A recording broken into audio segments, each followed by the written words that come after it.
Hey, what up? My name is Black Ross, and I'm finally back with the Ross series, Real Artists Working. My first artist I have, well, first artist since I came back. Her name is Miss Koi. Who are you to the audience who don't know? I am Koi. I am a spoken word poet, originally from Minneapolis, Minnesota, but I grew up in Jacksonville. Not really Jacksonville, but like Clay County. People like to say, "You're not really from here." I'm like, okay, my area code's 904. Whatever. Like, don't do too much. But I am a writer. I have also like ventured out of poetry specifically. Like I'm just writing all types of things now. I'm writing plays. I'm writing short stories. I'm writing like my pen is just moving. And that's who I am as an artist, as a person. I am a West African first generation. Shout out to Liberia. Michael Jackson, Liberian girl. He wrote that about us. Yes. Yes. Okay. But I'm a social worker by degree. I'm an anthropologist by hobby.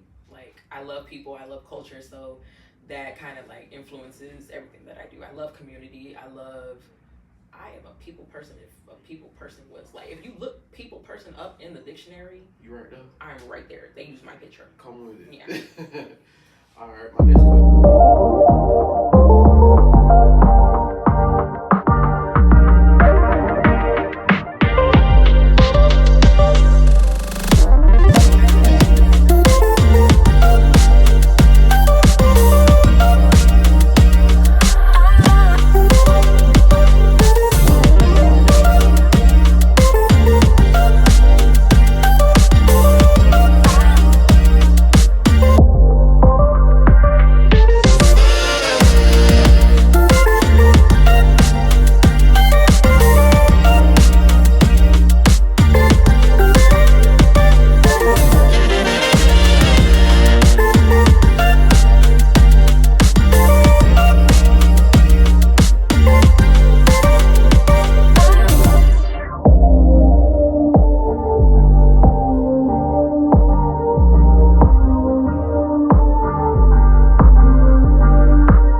All right, my next question to you is, why do you create? Like, what started your artistic journey?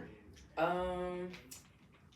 I've been creating since I was young. I used to draw. I used to paint. My favorite thing, like outside of poetry, outside of writing, is painting actually. But I didn't do portraits. I would do like graffiti because I obviously couldn't go outside and like tag stuff. Of course. So I would paint it. I would do like the brick layouts and I'd do the tagging over it and stuff. But I've been doing that since like fourth grade. I also skate, so that's a part of my creativity. Like Come on, rock and I roll. just do it. I dibble and dabble in the creativeness. I'm a designer. Like I've designed clothes.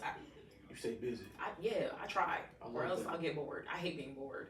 So Yeah. I think that's what my creativity really comes from. It's like the boredom. Like my brain has to do something. I have to be. Same. I have to do something. You a Virgo? No, well, not that I'm offended or Don't. anything. I'm a Sagittarius. Okay, Sag. Yeah. I'll give you a pass. You know, whereas So, we hate boredom. oh yeah, or that ADHD. How long have you been working at your craft? Well, you kind of already answered that. All your life, right? Yeah, but poetry specifically has been since 2017 when Okay. I went to FAMU and I Mm. stumbled upon Voices Poetry Group, and they were like, "Yeah, you got to write your own stuff." I was like, "Oh, I thought this was just for people who like poetry." And they were like, "No, you have to write and perform." I said, "Oh, Yes, let them know you about that. yeah, yeah." So I wrote my first piece my freshman year, and it's been rolling since then. Like I'm still well connected to that organization, and like now I'm doing other things with that organization. Well, people in that organization, and we're kind of just branching out. And still, a lot of us are still writing, or there's singer songwriters, there's rappers in it. Like we have a whole bunch of people that just do things with their pens. It's real dope. I love that. So my next question to you would be, well, what's something that you want to really accomplish as an artist this year, 2025?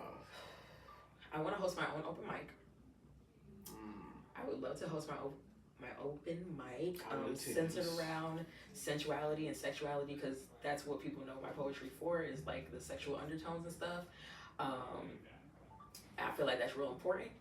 I would also like to start working on a poetry book.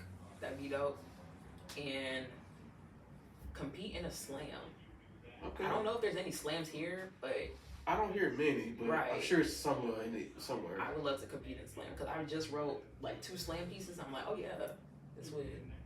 We need to get that together for 2025. Right. If anybody ain't do it yet, I'm putting it out there. Somebody need to start that, please. I'd appreciate it. So this is my last and final question to you. Okay. Do you believe that mental health is a major part of an artist's craft? And if so, how has it affected you? Absolutely. So as I mentioned before, I'm a social worker and we are mental health professionals. Yes. So I definitely think that mental health plays a pretty important part in people's artistic journeys, whether they're depressed or they're suicidal, or we hear a lot of suicidal poems, we hear a lot of depressive poems, we hear a lot of those things. So like whether you're high or low, the state of your mental health does affect your poetry, because that's some people's outlets. Like some people don't know how to resolve their depression or deal with their suicidal ideation, so they'll write about it. Right. Not saying that it dissolves it, but it's a way to It's a tactic. it's a way to cope. And that's kind of what I use mine as. Like I've written all the sex poems, I've written all the poems about the people in my neighborhood, I've written all those things. But like when I was in my junior year in high school, my dad passed away like instantly. And I just started writing those poems like this year. So like I had that blockage, although I was dealing with it like mentally, going to therapy and stuff. I just now started like actually processing that through my creative, It's artistic. yeah, through my artistic Media, former. yeah, whatever. yeah. I was like, You're putting it out there. what words am I trying to use? The things that I do. We get it. We get it. So that will conclude our segment. Thank you for having me. Absolutely. This is Black Ross, and this is Mrs. Coy. This is cool.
This is Koi. And this is Real Artists Working.